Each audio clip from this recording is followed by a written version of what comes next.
Local storage. With older HTML, you cannot store user data. If they put information into a form, neither they or us can do anything with that information. With the help of local storage, we can store the user's data, any amount of it as well.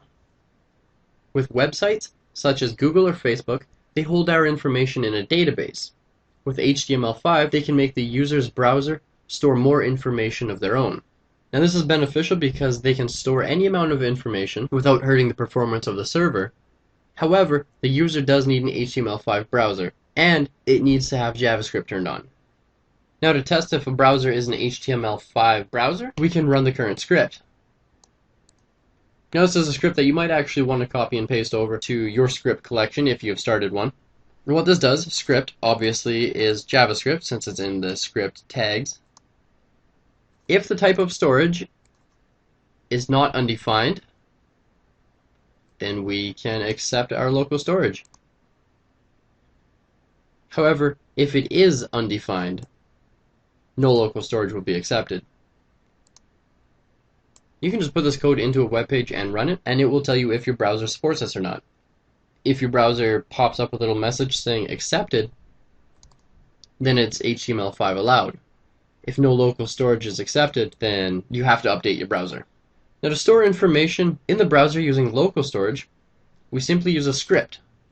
Again, we open and close the script.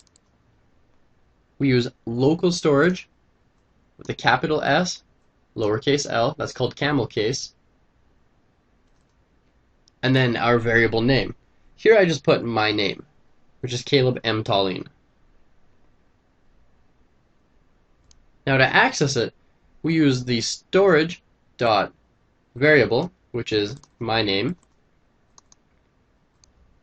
and we call it.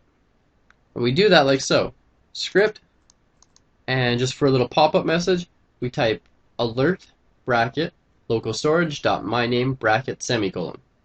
So try this. Write this script out in a new web page and load your page just once. Now on that same page, I want you to replace this script with our new alert script. Replace it completely. Get rid of the old one, put this new one in, save it, remember we're on the same page, and then reload that page. Once you reload that page, it will pop up with whatever value my name is.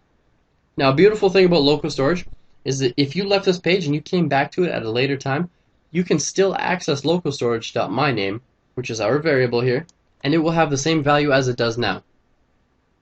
Now in the past, websites used cookies to store information, but a cookie could only hold, X amount of information. It's not as secure as local storage, as you might know that Facebook or Google actually read some of your cookies so that they know what to advertise to you. However, with local storage, this information can only be accessed from the website that it's stored on. How sexy is security? Now there's also a way to create a more temporary storage, and we'll cover this next.